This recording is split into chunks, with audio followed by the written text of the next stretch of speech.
퇴근길 택시기사가 승객을 거부한 진짜 이유. 안녕하세요. 버딩미. 당신이 판사라면? 입니다. 오늘은 심야의 강남역 임신 8개월의 산모가 택시 안에서 겪은 믿기 힘든 일을 가지고 왔습니다.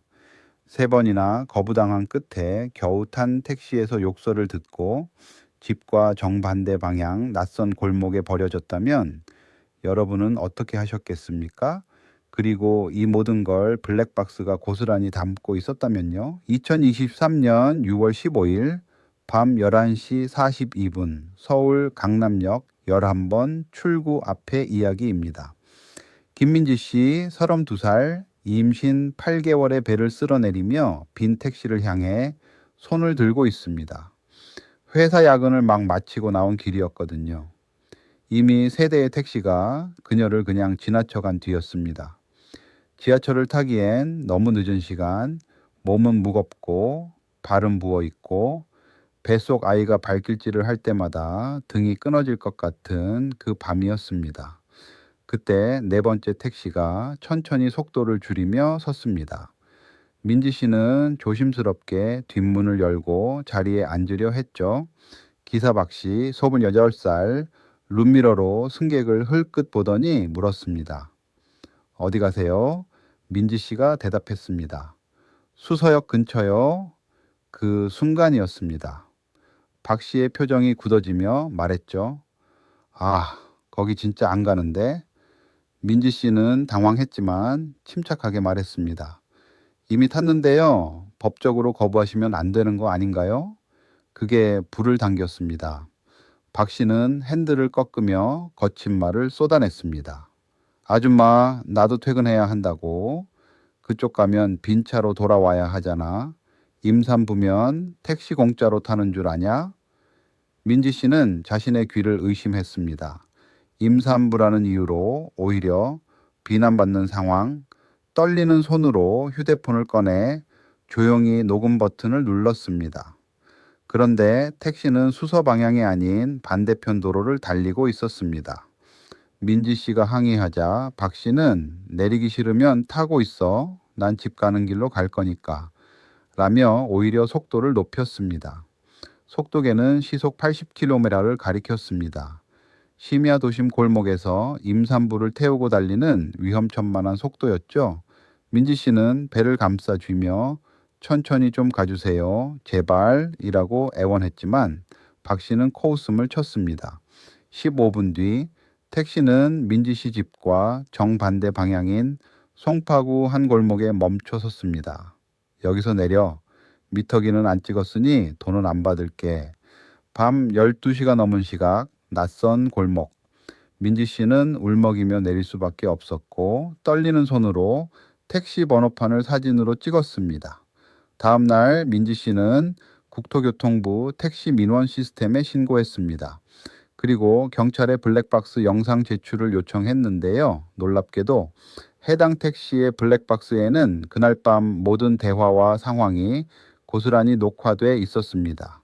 욕설, 위협적인 운전, 반대 방향으로 달리던 그 모든 순간이요. 국토부는 박 씨에게 면허정지 30일 처분을 내렸습니다. 하지만 민지 씨는 그것만으론 부족했습니다. 산부인과 진단서에는 극심한 스트레스로 인한 조기진통 위험이라는 소견이 적혀 있었고 3일간 입원 치료를 받아야 했거든요. 결국 민지 씨는 위자료 500만 원을 청구하며 민사소송을 제기했습니다. 자, 이 사건의 핵심은 바로 이겁니다. 첫째, 승차를 이미 허락해놓고 행선지를 듣고 거부한 행위가 법 위반인가. 둘째, 임산부를 심야의 낯선 골목에 내려준 행위가 얼마나 큰 정신적 피해를 준 것으로 인정되는가. 그리고 그 피해가 얼마의 돈으로 보상되어야 하는가입니다. 우리가 일상에서 타는 택시, 사실 기사님이 가기 싫다고 거부하면 안 된다는 걸 막연히 알고는 있잖아요. 그런데 법적으로 어디까지 보호받을 수 있는지 이 사건이 아주 선명하게 보여줍니다.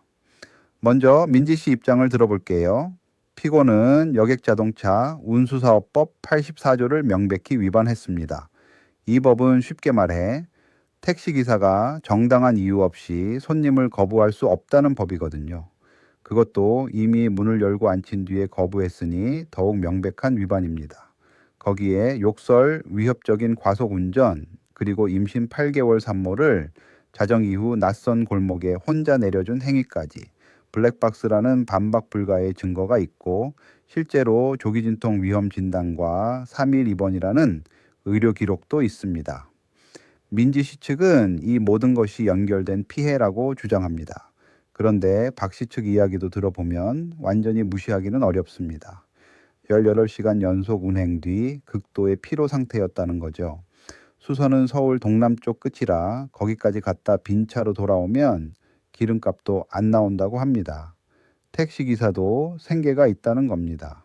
심지어 민지 씨가 먼저 법을 언급하며 압박하는 바람에 감정이 격해졌다고 주장하고 녹음한 것에 대해서는 초상권 침해라고 맞서기까지 했습니다. 여기서 잠깐 멈춰 보겠습니다. 여러분은 어느 쪽 손을 들어 주시겠습니까? 법을 어긴 건 분명해 보이지만 피해 금액 500만 원이 적절한지 택시기사의 열악한 노동 현실도 고려해야 하는지 이 질문을 마음에 품고 계세요.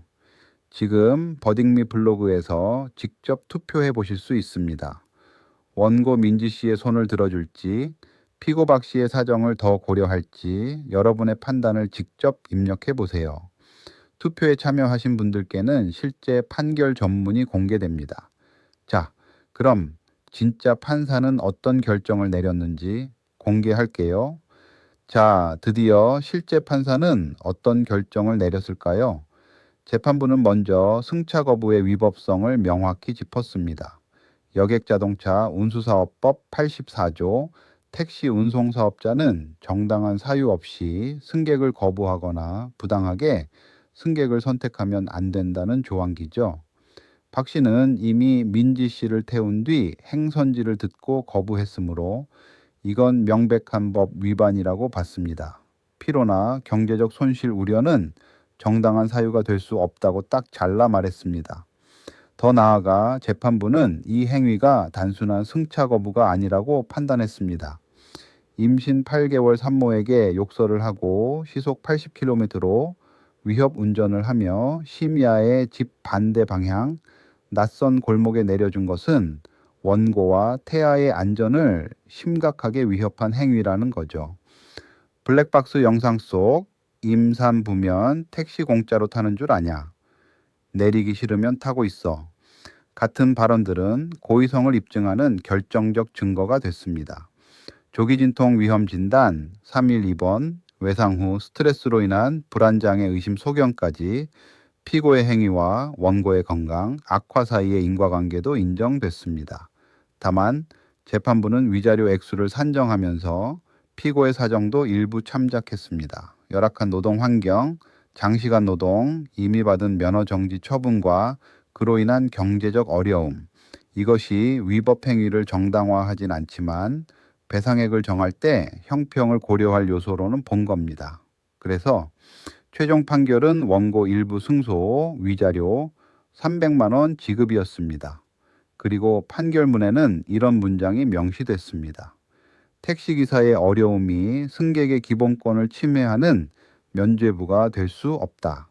이 판례가 우리에게 주는 교훈은 아주 실용적입니다. 택시를 탔을 때 기사가 행선지를 듣고 거부하거나 욕설, 위협적인 운전 등 부당한 대우를 한다면 바로 그 자리에서 녹음하거나 영상 기록을 남기는 게 중요합니다. 그리고 차량 번호와 택시 번호판을 반드시 찍어두세요. 국토교통부 택시 민원 시스템은 인터넷으로도 간편하게 신고할 수 있거든요. 특히 이 사건에서처럼 블랙박스 영상이 결정적 증거가 됐듯이 택시 회사의 블랙박스 보존 요청을 빠르게 하는 것도 매우 중요합니다. 그리고 신체적 정신적 피해가 발생했다면 병원 진단서를 꼭 받아두세요. 그것이 법정에서 인과관계를 입증하는 핵심 무기가 됩니다. 알아두면 반드시 도움이 됩니다. 당신이라면 어떤 판결을 내리셨을까요? 300만 원이 적당했을까요? 아니면 원고가 청구한 오비어백만 원 전액을 인정했어야 했을까요? 여러분의 생각이 궁금합니다. 버딩미가 좋으셨다면 구독과 공유로 더 많은 분들과 함께 해주세요. 우리 주변의 진짜 법 이야기 다음 판례에서 또 만나요.